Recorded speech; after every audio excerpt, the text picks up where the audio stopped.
जिनके शुद्ध अंतःकरण में सद्भाव है, सद्भावों की पावन गंगा बहती है, जिनके अंतर मन में कलुषित रेखा नहीं है, जिनके मद मोह जीने हो गए हैं, ऐसी माताओं बहनों को प्रणाम करता हुआ, जो विवेकशील है, विनम्र है, जिनका बुद्धि बहुत अच्छी सद्बुद्धि है, कहते हैं सुमति है, ऐसे युवकों को, भाइयों को नमन करता हुआ आपकी अपनी संस्था, हमने तो कभी सोचा भी नहीं था कि संस्था बनेगी।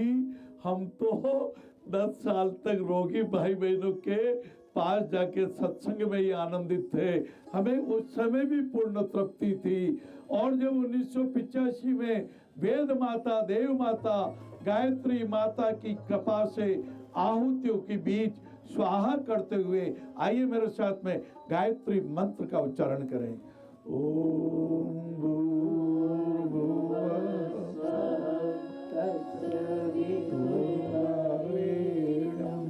भर्गो देवस्य धीमहि धियो यो न।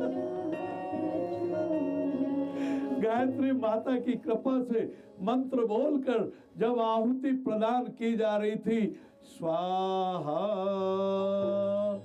इदम त्रि इदम न मम, हे गायत्री माता आपका आपको समर्पण करे, क्या लागे मेरा। जब बंदी मुठिया आए थे लाला, नन्हे मुन्ने बच्चे तेरी मुट्ठी में प्यारे, नन्हे मुन्ने बच्चे तेरी मुट्ठी में जो तकदीर लेके आए, ठाकुर नीति तकदीर हमारे हाथ में नहीं महाराज। पिछले जन्मों के अच्छे कर्म भी प्रभु ने बना दिए। मैंने तो पढ़ा, स्वामी योगानंद जी के एक शिष्य को लगा कहीं मेरी मृत्यु न हो जाए, गुरुजी मुझे बचा लेना, और गुरुजी नहीं बच पाया तो अगले जन्म में मुझे आप पहचान लेना। और परमहंस स्वामी योगानंद जी ने लिखा, जब मेरे शिष्य की मृत्यु को प्राप्त हुआ, उन्होंने एक विशेष यंत्र बनाया, ये तो करताल है, 20-25 रुपए में बाजार में मिल जाएगी, मुझे तो बजानी नहीं आती। हाँ?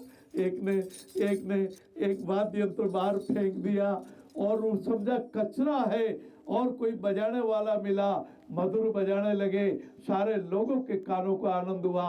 उसने कहा अरे तो मेरा है, बोले आपको बजाना नहीं आया, मुझे बजाना आया।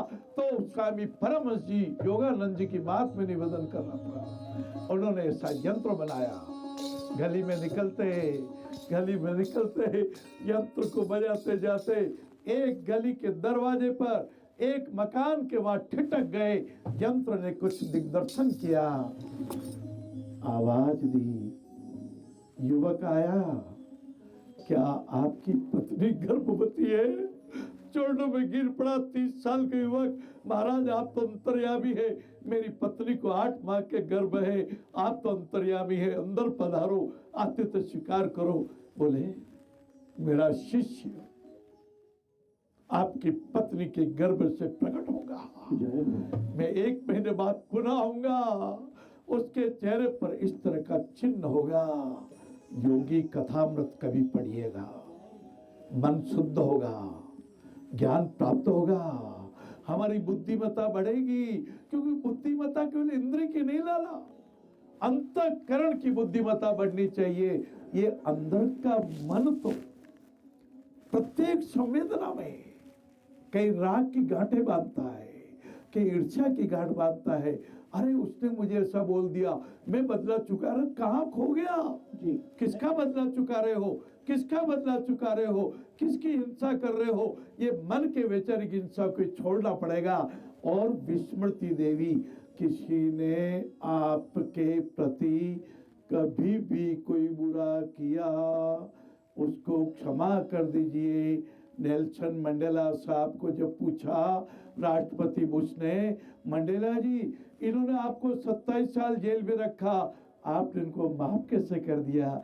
बोले बुश साहब मुझे कुछ क्रोध तो आया था, पर मैं जब जेल से बाहर आया, मैंने सोचा अब मैं इनको साथ नहीं रखना चाहता। अब मैं एक सुखी जीवन, सुखद जीवन और जागरण का जीवन, बोधि का जीवन, आनंद का जीवन जीना चाहता हूँ। मैंने इनको छोड़ दिया। क्षमा किए कुछ ना घटे मानवता की बात, कहा विष्णु को घट गयो जो प्रभु जी ने मारी ला।